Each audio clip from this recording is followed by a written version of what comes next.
বর্ষার আগে বালুরঘাটে অস্বস্তি, কিন্তু স্বস্তি জলপাইগুড়ির করলাপাড়ে। কারণ 690 মিটার বাঁধ তৈরির কাজ করছে সেচ দফতর। বাঁধ তৈরিতে 1,35,00,000 টাকা খরচ, আর যার ফলে রীতিমতো সেখানের ছবিটা বদলাবে এমনটাই ধারণা করা হচ্ছে। আমাদের সঙ্গে রয়েছেন প্রতিনিধি শান্তনু। কয়েক বছর ধরে কিন্তু মানুষের একটা বিষয়, একেবারে বর্ষা এলে পরেই কিন্তু ঘর ছাড়া একটা সমস্যা তৈরি হতো, কারণ বনবাসী হয়ে যেত গোটা এলাকা।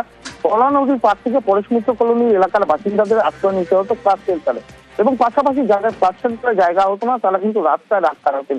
এই পরিস্থিতির থেকে পরিত্রাণ চেয়েছিলেন তারা, সেচ দপ্তরের দ্বারস্থ হয়েছিলেন।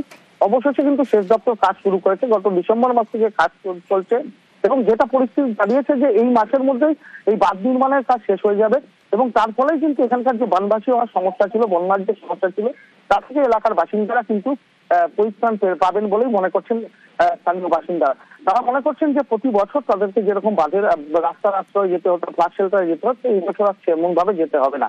এবং স্থানীয় কাউন্সিলর তেমনটাই মনে করছেন। তার ফলে কিন্তু যে দীর্ঘ কয়েক বছর, বলা যেতে পারে 2 দশকেরই একটা সমস্যা ছিল এলাকার বাসিন্দাদের, সেই সমস্যার থেকে সরাসরি মুক্তি পেতে চলেছেন এই এলাকার বাসিন্দারা। তারা কিন্তু সকলে ধন্যবাদ। কারণ সেচ দপ্তর প্রতি বছর তো খুব অসুবিধা হয়, 30 বছর ধরে খুব অসুবিধায় তো চলতেছি। এবার দেখি বানটা হয়ে গেলে কোন সুবিধা যদি হয় তা ভালো। আপনারা এখন বাঁধ হওয়াতে শান্তি? হ্যাঁ, খুব শান্তি। পরেশ মিত্র বাঁধ আমরা ওয়েল হেড বর্ষা কমপ্লিট করে ফেলেছি।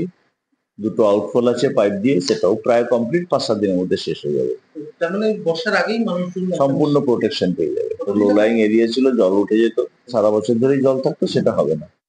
সেচ দপ্তরের সহায়তায় আমাদের বাঁধ তৈরি হচ্ছে, 690 মিটার এরিয়া জুড়ে একটা বাঁধ তৈরি হচ্ছে। তো সেই কারণে আশা করি এলাকার মানুষ এবারে যে জলকষ্টটা ভুগত সেটা আশা করি হবে না। এতে ফ্ল্যাট শেল্টার, যেখানে মানুষ উঠে আশ্রয় নিত, অনেক বড় ফ্ল্যাট শেল্টার জলপাইগুড়ি পৌরসভার তরফ থেকে বানানো হয়েছিল। তো সেটা আশা করি এখন বন্যা পরিস্থিতি ঠিক থাকলে, মানুষের সেখানে আশ্রয় নিতে না হলে আমাদের সেই জায়গাটা আমরা পরবর্তীতে কমিউনিটি হল বা অন্য কিছু করার মতো পরিকল্পনা তৈরি করব।